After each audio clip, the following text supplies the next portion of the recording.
ज्ञान बिंदु इकोनॉमिक्स का चैप्टर 3 है जिसका नाम है मुद्रा एवं मुद्रास्फीति। इसमें कुछ पॉइंट है जिसको पहले देखते हैं कि पंचवर्षीय योजना, पहली पंचवर्षीय योजना 1951 से 56 में आया था।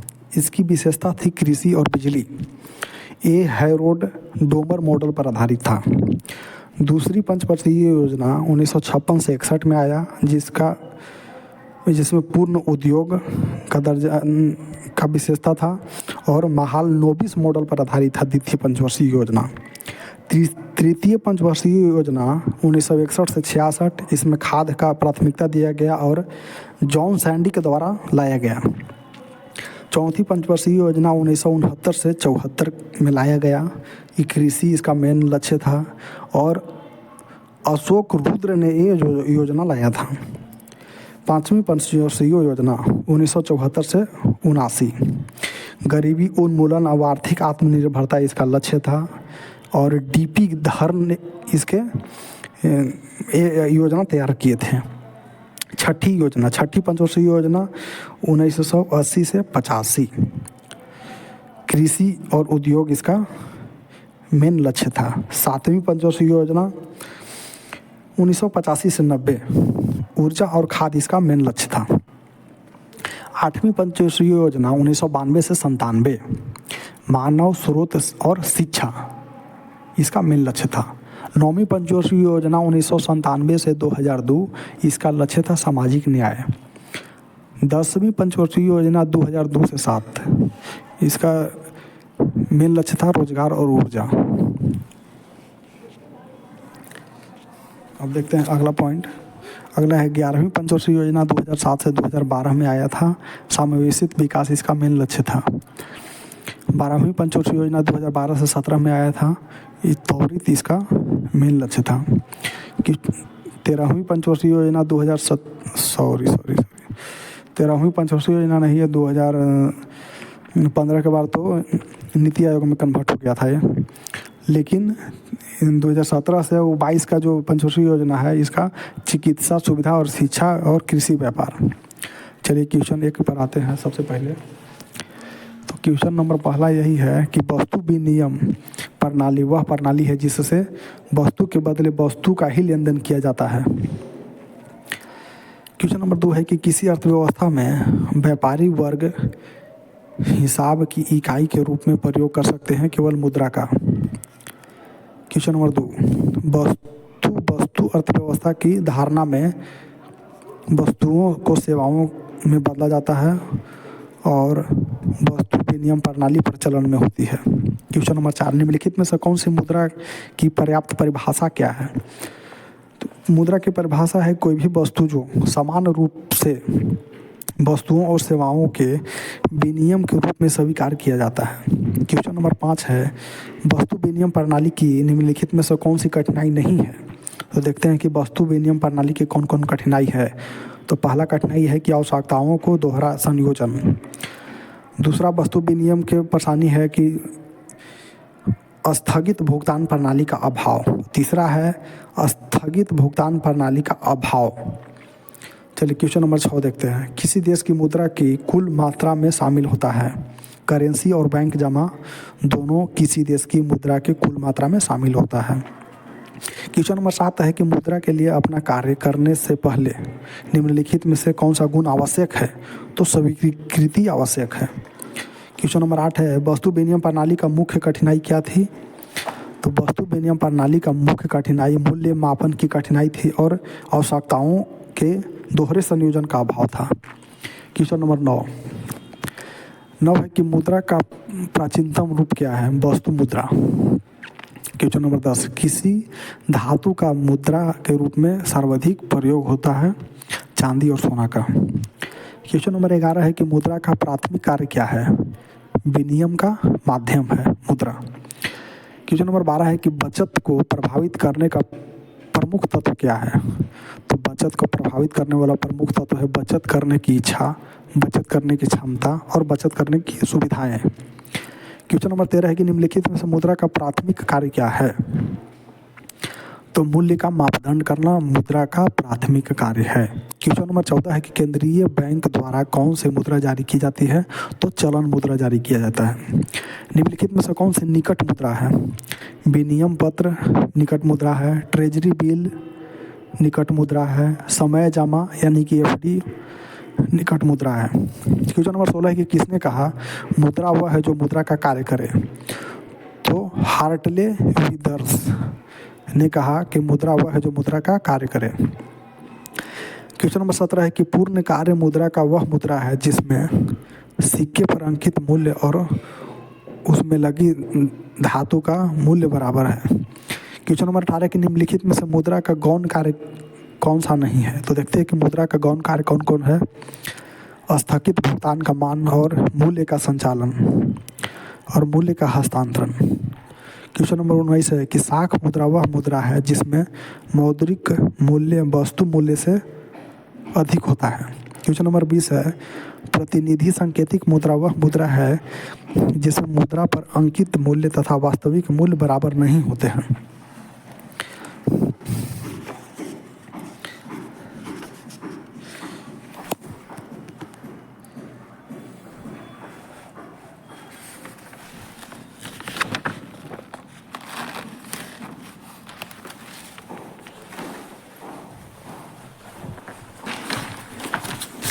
क्वेश्चन नंबर 21 कि भारत में जारी करेंसी है अपरिवर्तनशील। क्वेश्चन नंबर 22 है कि भारत में करेंसी नोट असीमित विधिमान्य मुद्रा है। क्वेश्चन नंबर 23 है कि मुद्रा पूर्ति का नियमन कौन करता है? तो रिजर्व बैंक ऑफ इंडिया करता है। निम्नलिखित में से कौन मुद्रा स्फीति का कारण है? तो मुद्रा की पूर्ति में वृद्धि, घाटे की वित्त व्यवस्था और जनसंख्या में वृद्धि, सारा मुद्रास्फीति के कारण है।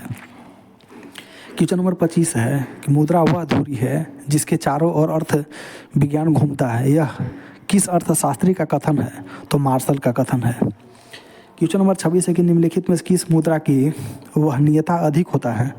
तो पत्र मुद्रा की वहनीयता अधिक होता है। क्वेश्चन नंबर 27 है कि हमारे देश में किस मुद्रा को वैधानिक मान्यता प्राप्त है? तो पत्र मुद्रा को वैधानिक मुद्रा प्राप्त है। मुद्रा का प्रयोग से किसको लाभ हुआ? तो उपभोक्ताओं को और उत्पादकों को, दोनों को लाभ होता है। क्वेश्चन नंबर 29 है मुद्रा के प्रयोग से किसको प्रोत्साहन मिला? तो पूंजी निर्माण, बचत और ऋणों के लेन देन में। क्वेश्चन नंबर 30 है पूंजी का निर्माण होता है बचत द्वारा। क्वेश्चन नंबर 31 है साख का प्रयोग होता है उपभोग के लिए। क्वेश्चन नंबर 32 है कि व्यावसायिक बैंक द्वारा दिए जाने वाले ऋण को क्या कहते हैं? तो साख मुद्रा और बैंक मुद्रा दोनों कहा जाता है। निम्नलिखित कथनों पर विचार करना है कि इसमें केवल एक सही है कि भारतीय सिक्के प्रामाणिक अथवा मानक मुद्रा है। क्वेश्चन नंबर 34 है किसी भी संविदा और दायित्व को पूर्ण करने के लिए जमानत के तौर पर मांगी जाने वाली राशि को क्या कहते हैं? कॉशन मनी कहा जाता है। क्वेश्चन नंबर 35 है कि निम्नलिखित कथनों पर विचार करना है। इसमें एक और दो दोनों सही कथन है।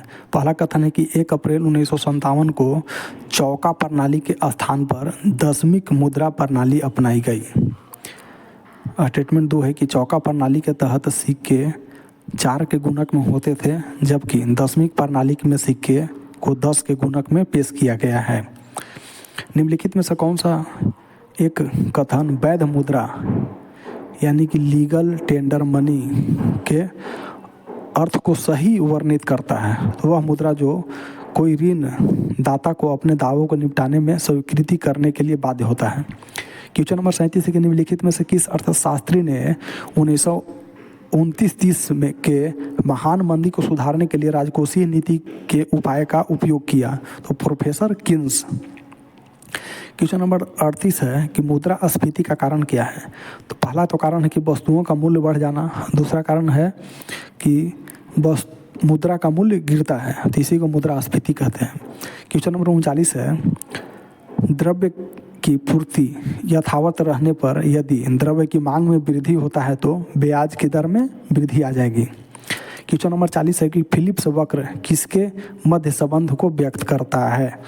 तो फिलिप्स वक्र मुद्रास्फीति एवं बेरोजगारी को ग्राफ को दिखाता है। क्वेश्चन नंबर 41 के निम्नलिखित में से कौन सा एक कथन अवस्फीति को उपयुक्त वर्णन करता है? तो इसका आंसर हो जाएगा, यह माल तथा सेवाओं के सामान्य कीमत स्तर में आई सतह गिरावट है। क्वेश्चन नंबर 42 है कि स्फीति दर में होने वाले तीव्र वृद्धि का आरोप कभी कभी आधार प्रभाव पर लगाया जाता है। यह आधार प्रभाव क्या है? तो यह विगत वर्ष के कीमत का स्फीति दर की गणना पर आया प्रभाव है। क्वेश्चन नंबर 43 है, सूचकांक रेजिडेक्स संबंधित है भूमि कीमत से। सूचकांक रेजिडेक्स का संबंध है भूमि कीमत से। भारत में मुद्रास्फीति के संदर्भ में निम्नलिखित कथनों पर कौन सा सही है? तो इसका आंसर हो जाएगा, घटा हुआ मुद्रा परिचालन मुद्रास्फीति को नियंत्रण में सहायता प्रदान करता है। क्वेश्चन 45, निम्नलिखित में से कौन औद्योगिक कर्मकारों के लिए उपभोक्ता कीमत सूचकांक निकाला जाता है? तो श्रम ब्यूरो द्वारा। क्वेश्चन नंबर 46, भारत में कर्मचारी के महंगाई भत्ते का निर्धारण का आधार क्या है? तो उपभोक्ता मूल्य सूचकांक। क्वेश्चन नंबर है 47 कि निम्नलिखित में से कौन मुद्रास्फीति के सर्वाधिक लाभ होता है? तो ऋणी को मुद्रास्फीति से सबसे ज़्यादा लाभ होता है। क्वेश्चन नंबर 48 कि थोक मूल्य सूचकांक की मापन में निम्नलिखित में से किस एक क्षेत्र को सबसे अधिक भार दिया जाता है? तो विनिर्मित उत्पाद को। क्वेश्चन नंबर 49 है कि मुद्रा के प्राथमिक कार्य माने जाते हैं विनिर्माण का माध्यम तथा मूल्य मापन दोनों। मुद्रा के मूल्य में स्थिरता होने का कारण मुद्रा विलंबित भुगतान का कार्य सुगमता से कर सकती है। क्वेश्चन नंबर 51 है कि कोई भी ऐसे वस्तु जो सरलता से पर्याप्त मात्रा में उपलब्ध हो और जिसे जनता से सुविधा की दृष्टि से मुद्रा का दर्जा दे दिया हो, उसे प्रतिनिधि मुद्रा कहा जाता है। क्वेश्चन नंबर 52 है कि सस्ती मुद्रा से क्या तात्पर्य है? तो देश में उद्योग व्यवसायों और उपभोक्ताओं को कम ब्याज दर पर ऋण उपलब्ध होना का मतलब है सस्ती मुद्रा। क्वेश्चन नंबर 53 है कि परिवर्तनीयता के संदर्भ में क्या गलत है? तो देखते हैं कि परिवर्तनीयता के संबंध में क्या क्या सही है। तो परिवर्तनीयता का पहला सही है कि मांग व आपूर्ति के अनुसार मुद्रा की विनिमय दर निर्धारित होना चाहिए। दूसरा ये भी सही है कि अर्थव्यवस्था की सुदृढ़ता विनिमय दर से परिलक्षित होना चाहिए। तीसरा है कि इसके द्वारा काले बाजार को लेन देन के हस्तांतरित होना चाहिए। Question number 54। क्वेश्चन नंबर 54 है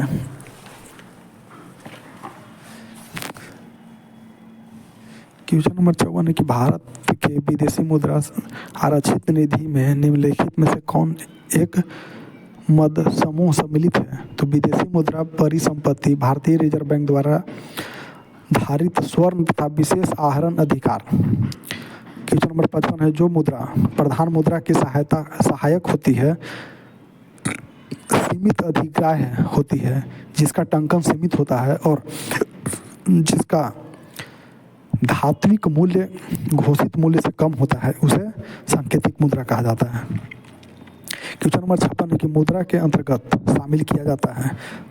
तो आंसर हो जाएगा जनता के पास नकदी, बैंकों के पास मांग जमा तथा सार्वधिक जमा यानी कि फिक्स्ड डिपॉजिट। क्वेश्चन नंबर 57 है कि जो पद्धति करेंसी प्रणाली पर आधारित हो, जिसमें मुद्रा की प्रत्येक इकाई के पीछे 100% कोष रखा जाता है और कागजी मुद्रा स्वर्ण या चांदी में परिभाषित होती है, उपरोक्त में से कोई नहीं। क्वेश्चन नंबर 58 है कि जिस प्रणाली के अंतर्गत सरकार राजकोषीय विपत्रों के आधार पर ही नोट निकाल देती है, उनके पीछे स्वर्ण या अन्य मूल्यवान धातु कोष में रखने की परंपरा नहीं है, उस प्रणाली को कोषागार वित्तीय प्रणाली के नाम से जाना जाता है। कोषागार विपत्र प्रणाली के नाम से जाना जाता है। क्वेश्चन नंबर 59 है स्वर्ण अथवा चांदी की मुद्राओं को पारस्परिक अनुपात सरकार द्वारा उनकी धातु शुद्धता के अनुसार घोषित किया जाता है। इसका आंसर हो जाएगा वास्तविक मूल्य अप्रभावित रहेगा। क्वेश्चन नंबर 60 है कि कागजी सोना यानी कि पेपर गोल्ड का संबंध किससे है?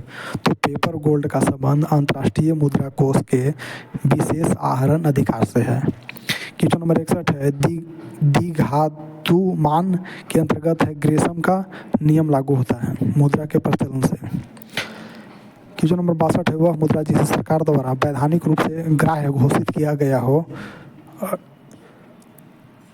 अर्थात उसे भुगतान में स्वीकृति न करने पर सरकार द्वारा दंड दिया जा सकता है, अधिग्राह्य मुद्रा कहलाता है। क्वेश्चन अगला है कि द्विधातुमान वाज विश्व में कहीं भी प्रचलन में नहीं है। अगला है कि क्वेश्चन नंबर 65 के जिस अर्थव्यवस्था में मुद्रा के बदले मुद्रा देने की व्यवस्था होता है उसे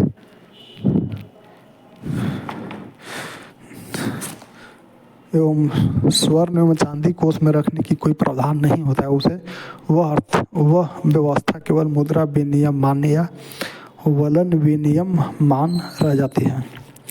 क्वेश्चन नंबर 66 की चेक ड्राफ्ट हुंड प्रतिज्ञा पत्र आदि के माध्यम से अनेक भुगतान किए जाते हैं और सुविधा के कारण लोग उसे मुद्रा से अधिक महत्व देते हैं। यह बैंक मुद्रा या शाख मुद्रा ही ऐच्छिक मुद्रा कहलाता है। क्वेश्चन नंबर 67 की जब दो धातुओं की प्रधान मुद्राएं चलन में रहता है और दोनों धातुओं की मुद्राएं असीमित अधिग्रह होता है, दोनों प्रकार की मुद्राओं में धातु की मात्रा अंकित मूल्य के समान होती है, तो दोनों ही धातुओं को पारस्परिक अनुपात सरकार द्वारा निश्चित कर दिए जाते हैं और दोनों धातुओं में से केवल एक का मुक्त टंकन होता है, उसे पंगु द्विधातु मान कहते हैं। क्वेश्चन नंबर 68 है मंदी के समय केंद्रीय बैंक के लिए उचित है सस्ती मुद्रा नीति अपनाकर शाख का विस्तार करना। क्वेश्चन नंबर 69 है कि समांतर अर्थव्यवस्था या काला धन से निम्नलिखित में से क्या प्रभाव पड़ता है? तो मौद्रिक नीतियां कम प्रभावित हो जाती है। क्वेश्चन नंबर 70 है कि मुद्रा अवमूल्यन का अर्थ क्या है? तो अंतर्राष्ट्रीय व्यापार में प्रयुक्त मुद्राओं का तुलना में मूल्य का गिरावट।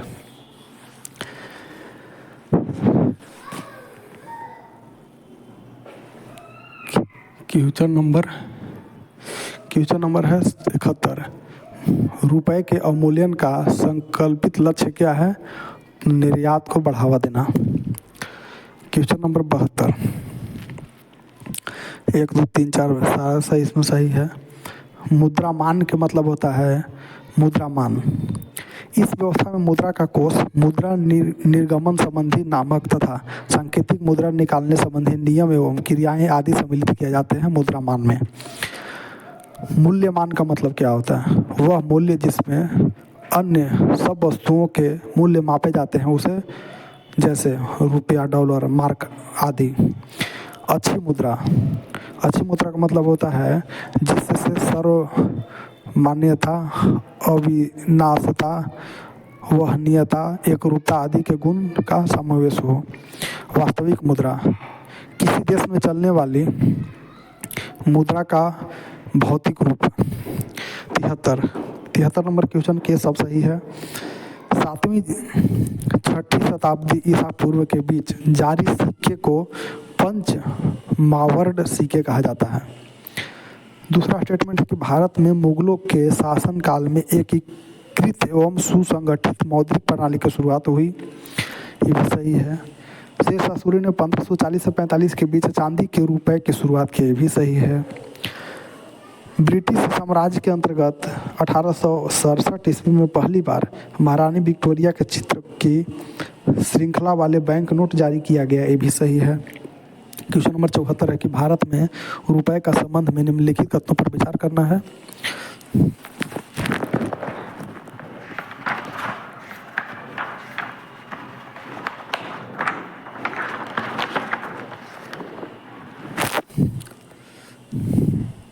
इसमें वर्ष 1957 के पूर्व भारतीय रुपया 16 आने में विभाजित है, सही है।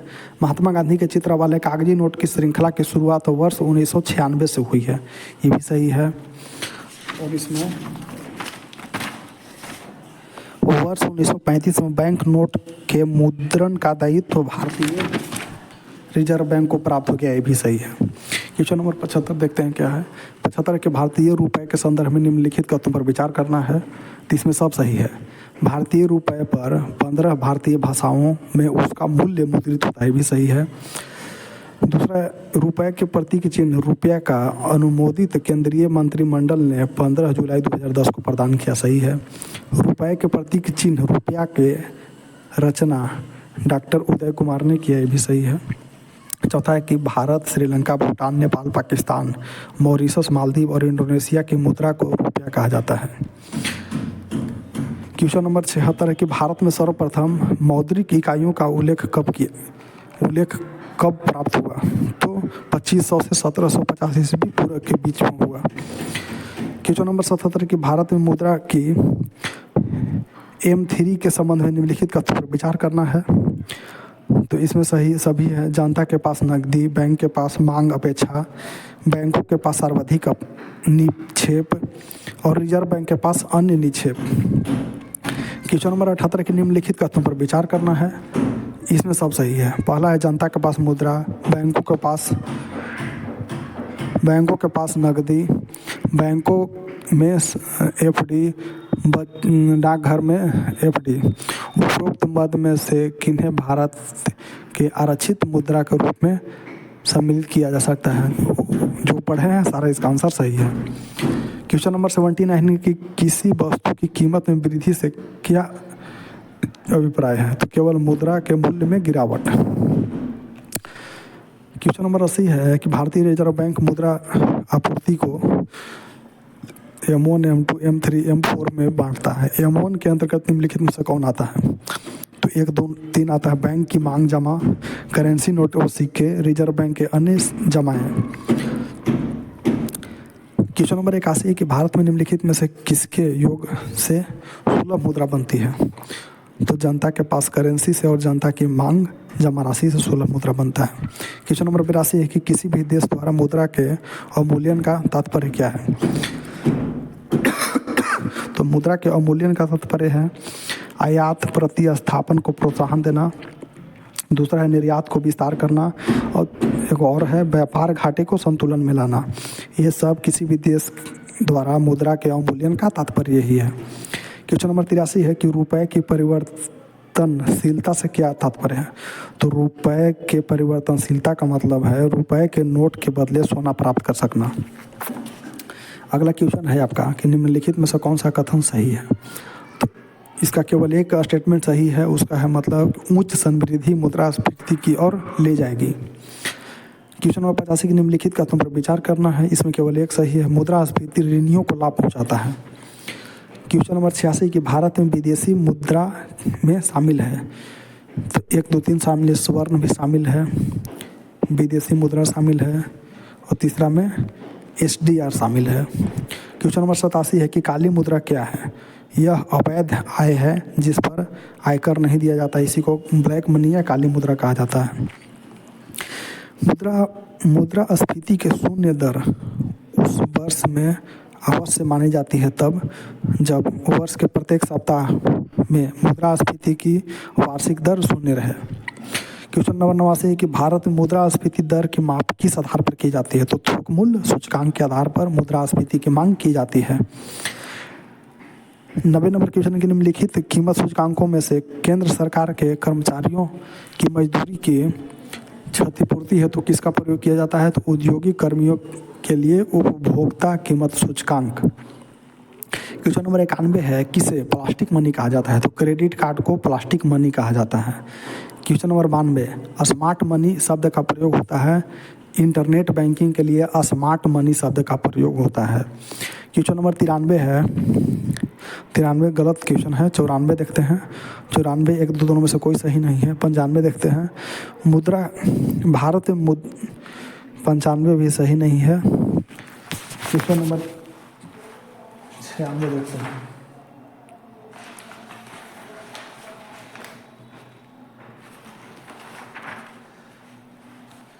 मैक्सिको की मुद्रा को पोसो कहा जाता है और जापान की मुद्रा को येन कहा जाता है।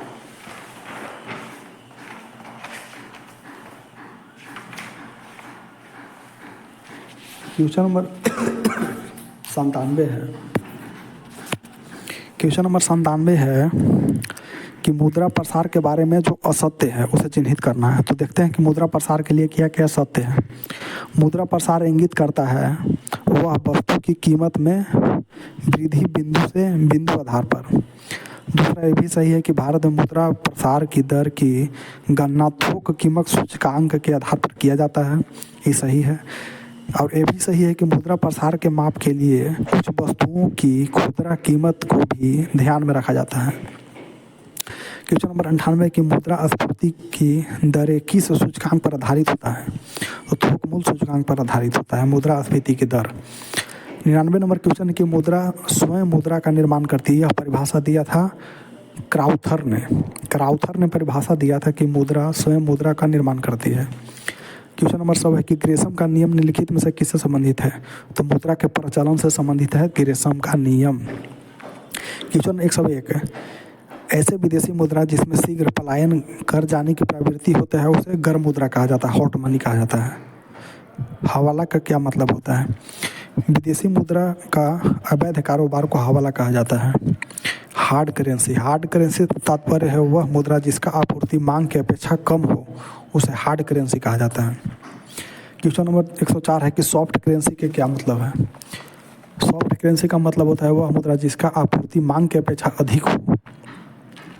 क्वेश्चन नंबर 105 है, जिस मुद्रा में भुगतान कर लेनदार कानूनी तौर पर स्वीकृत करने से इनकार नहीं कर सकता उसे कहते हैं अतिग्राह्य मुद्रा। सस्ती मुद्रा से अभिप्राय क्या है? देश में उद्योगों, व्यवसायों और उपभोक्ताओं को कम ब्याज दरों पर ऋण उपलब्ध होना सस्ती मुद्रा का अभिप्राय है। क्वेश्चन नंबर 107, जिन देश की मुद्रा प्रायः हार्ड करेंसी होता है उसे विकसित देश की मुद्रा कहा जाता है। सही कथन कौन है इसमें से? 1 और 2 सही है। पहला कथन है कि वह मुद्रा जिसमें शीघ्र पलायन कर जाने की क्षमता होती है उसे हॉट मनी कहा जाता है, सही है। दूसरा है कि वह मुद्रा जिसकी आपूर्ति की तुलना में मांग लगातार अधिक रहता है उसे हार्ड करेंसी कहा जाता है, ये भी सही है। क्वेश्चन नंबर 109, सरकार द्वारा पुरानी मुद्रा को समाप्त कर नई मुद्रा का चलाना कहलाता है विमुद्रीकरण। सरकार द्वारा पुरानी मुद्रा को समाप्त करके नई मुद्रा को चलाना कहलाता है विमुद्रीकरण या डिमोनिटाइजेशन। 110 नंबर क्वेश्चन है कि मुद्रा संकुचन का कारण होता है। तो माल एवं सेवाओं की पूर्ति की तुलना में मुद्रा की पूर्ति में कमी। क्वेश्चन नंबर 111 कि निम्नलिखित में से कौन मुद्रा आपूर्ति नियंत्रण में सहायक नहीं है? तो देखते हैं कि कौन कौन सहायक है मुद्रा आपूर्ति विनियम में। मुद्रा आपूर्ति नियंत्रण में कौन कौन सहायक है? तो पहला बैंक दर नीति सहायक है। दूसरा मार्जिन आवश्यकता में परिवर्तन भी सहायक है। तीसरा मुद्रा आरक्षित अनुपात भी सहायक है।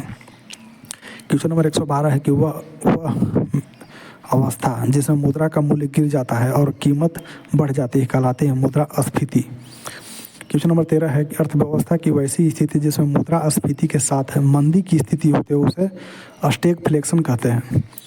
फिर से क्वेश्चन नंबर 113 बहुत इंपॉर्टेंट है। अर्थव्यवस्था की वैसी स्थिति जिसमें मुद्रास्फीति के साथ मंदी की स्थिति में होते हुए उसे स्टैगफ्लेशन कहा जाता है। क्वेश्चन नंबर 114, मुद्रास्फीति से बाजार की वस्तुएं महंगी हो जाती है, ठीक है। क्वेश्चन नंबर 115, लगातार बढ़ती कीमत की प्रक्रिया होती है मुद्रास्फीति का। क्वेश्चन नंबर 116 है कि घाटे की वित्तीय व्यवस्था में व्यय और राजस्व में अंतर अतिरिक्त कागजी मुद्रा छापकर बांटते हैं। इस युक्ति का उद्देश्य आर्थिक विकास है, परंतु यदि यह विफल हुई तो उसमें कौन सी स्थिति उत्पन्न होगी?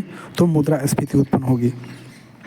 क्वेश्चन नंबर 117 है कि निम्नलिखित में से वह वर्ग कौन है जिसको मुद्रास्फीति के कारण सबसे अधिक हानि होती है? तो देनदार का सबसे ज़्यादा हानि होता है और मुद्रास्फीति में लेनदार का सबसे ज़्यादा फायदा होता है। क्वेश्चन नंबर 118 है कि मुद्रास्फीति से लाभान्वित होता है, ऋणी लाभान्वित होता है। क्वेश्चन नंबर 119, मुद्रास्फीति की उच्च दर और बेरोजगारी की उच्च दर की एक साथ स्थिति को स्टैगफ्लेशन कहा जाता है। क्वेश्चन नंबर 120, मुद्रा आपूर्ति को उनमें से किसके द्वारा रोका जा सकता है? इनमें से सभी के द्वारा। मुद्रास्फीति को रोकने के लिए बचत का बजट और प्रत्यक्ष कराधान में वृद्धि और सरकारी व्यय में कटौती करके मुद्रास्फीति को रोका जा सकता है। क्वेश्चन नंबर 121 है कि निम्नलिखित में से कौन मुद्रा आपूर्ति को नियंत्रण की विधि नहीं है। तो देखते हैं कि मुद्रा आपूर्ति के नियंत्रण की विधि कौन कौन है। तो मुद्रास्फीति के नियंत्रण की विधि है, पहला मांग का नियंत्रण, दूसरा मुद्रा के पूर्ति का नियंत्रण और तीसरा वस्तुओं के राशनिंग। क्वेश्चन नंबर 122, भारत में मुद्रास्फीति ज्ञात करने के लिए किसका प्रयोग किया जाता है। तो थोक मूल्य सूचकांक का प्रयोग किया जाता है। क्वेश्चन नंबर 123, भारत में मुद्रास्फीति मापी जाती है थोक मूल्य सूचकांक पर। क्वेश्चन नंबर 124 है कि मुद्रास्फीति को अस्थायी रूप से किस प्रकार नियंत्रित किया जा सकता है। तो मुद्रास्फीति को अस्थायी रूप से मुद्रा आपूर्ति के वृद्धि को नियंत्रण करके किया जा सकता है। क्वेश्चन नंबर 125 है निम्नलिखित में से मुद्रा आपूर्ति को सर्वाधिक तरल माप है M1। किस संघटक को मुद्रा आपूर्ति में विस्तृत मुद्रा कहा जाता है। तो M3 को विस्तृत मुद्रा कहा जाता है। क्वेश्चन नंबर 127 है कि मुद्रा आपूर्ति के माप M1 में किसे सम्मिलित नहीं किया जाता है। तो M1 में बैंक के FD को और डाकघर के FD को सम्मिलित नहीं किया जाता है। M1 में देखते हैं कि M1 में सम्मिलित किया जाता है, पहला है कि जनता के पास नगद मुद्रा को सम्मिलित किया जाता है M1 में, और दूसरा बैंक की मांग को भी M1 में सम्मिलित किया जाता है। क्वेश्चन नंबर 128, मुद्रास्फीति किस कारण से होती है। तो मुद्रा की पूर्ति में वृद्धि तथा उत्पादन में ह्रास के कारण मुद्रास्फीति होता है। क्वेश्चन नंबर 129, किस घटना ने भारत के विदेशी मुद्रा भंडार की वृद्धि में प्रमुख योगदान दिया है। तो किस घटना ने भारत में विदेशी मुद्रा भंडार में वृद्धि का प्रमुख योगदान दिया है। तो रुपए का अवमूल्यन, दूसरा है प्रत्यक्ष और अप्रत्यक्ष विदेशी निवेश और रुपए की पूर्ण परिवर्तनीयता। क्वेश्चन नंबर 130 पर आते हैं।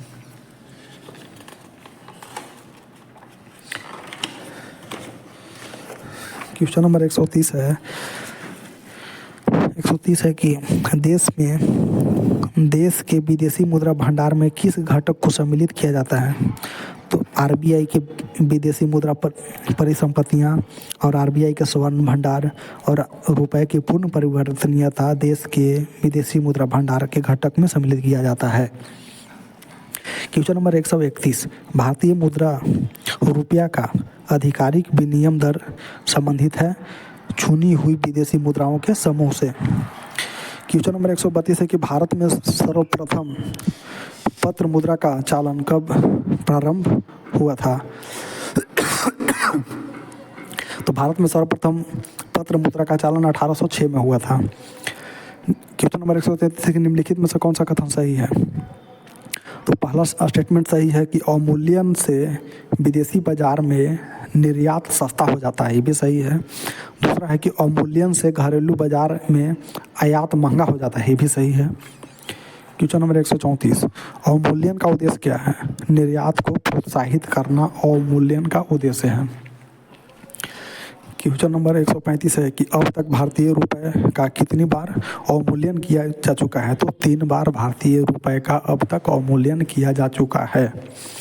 क्वेश्चन नंबर 136 है कि भारतीय रुपए का सर्वप्रथम किस वर्ष अवमूल्यन किया गया। तो 1949 में पहली बार किया गया अवमूल्यन। 137 है कि भारतीय रुपए का अंतिम बार अवमूल्यन किस वर्ष किया गया। 1991 में। क्वेश्चन नंबर 138, किस वर्ष भारतीय रुपए को 2 चरणों में अवमूल्यन किया गया। तो 1991 में। क्वेश्चन नंबर 139, जुलाई 1991 में भारतीय रुपए को 2 चरणों में अवमूल्यन किया गया। प्रथम चरण में भारतीय रुपए का अमेरिकी डॉलर में अवमूल्यन हुआ 20%। क्वेश्चन नंबर 140, भारतीय मुद्रा के पूर्ण परिवर्तनीय बनाया गया 1993-94 के केंद्रीय बजट में। क्वेश्चन नंबर 141 है कि रुपए को चालू खाते में पूर्ण परिवर्तन कब घोषित किया गया। 19 अगस्त 1994 को। क्वेश्चन नंबर 142 है कि वर्तमान में भारत के रुपए की पूर्ण परिवर्तनीयता लागू है भुगतान संतुलन के चालू खाते पर। क्वेश्चन नंबर 143 है कि रिजर्व बैंक के नोट निर्गमन विभाग के पास हर समय कम से कम कितने मूल्य का स्वर्ण कोष होना चाहिए। तो 115 करोड़ के। क्वेश्चन नंबर 144 है कि 10 रुपये के नोट पर किसके हस्ताक्षर होते हैं? तो गवर्नर भारतीय रिजर्व बैंक के। 145 नंबर क्वेश्चन है कि भारत में 20 रुपये एवं उससे उच्च मूल्य वर्ग के नोट की छपाई किस प्रेस में होता है? तो करेंसी नोट प्रेस, देवास में। क्वेश्चन नंबर 146 है कि भारतीय करेंसी नोट के पीछे भारत भाग पर कितनी भाषाएं में मुद्रित होता है? तो 15 भाषा में। क्वेश्चन नंबर 147, थोक मूल्य सूचकांक यानी कि WPI से संबंधित निम्नलिखित कथनों पर विचार करना है। तो एक और तो दोनों इसमें स्टेटमेंट सही है। थोक कीमत सूचकांक में पहला स्टेटमेंट ये सही है कि यह कीमत आंदोलन की व्यापकता को साथ नियंत्रित रखता है, इसलिए इसे मुद्रास्फीति के संकेत के रूप में लिया जाता है। दूसरा स्टेटमेंट ये भी सही है कि भारत में साप्ताहिक थोक कीमत सूचकांक का संकलन तथा प्रकाशन का कार्य आर्थिक परामर्शदाता कार्यालय को सौंपा गया है। अगला क्वेश्चन है 148 कि भारतीय रिजर्व बैंक करेंसी नोट जारी करता है नियत न्यूनतम आरक्षण प्रणाली के आधार पर। 149 क्वेश्चन है कि किसी अर्थव्यवस्था में मुद्रा के मूल्य और कीमत स्तर के बीच संबंध होता है? तो प्रतिलोम। किसी अर्थव्यवस्था में मुद्रा के मूल्य और कीमत स्तर के बीच का संबंध होता है प्रतिलोम। क्वेश्चन नंबर 150 है और इस तीसरा चैप्टर का अंतिम क्वेश्चन है। क्वेश्चन है कि स्टैगफ्लेशन स्थिति है गतिरोध और मुद्रास्फीति की स्थिति को स्टैगफ्लेशन कहा जाता है। Thank you.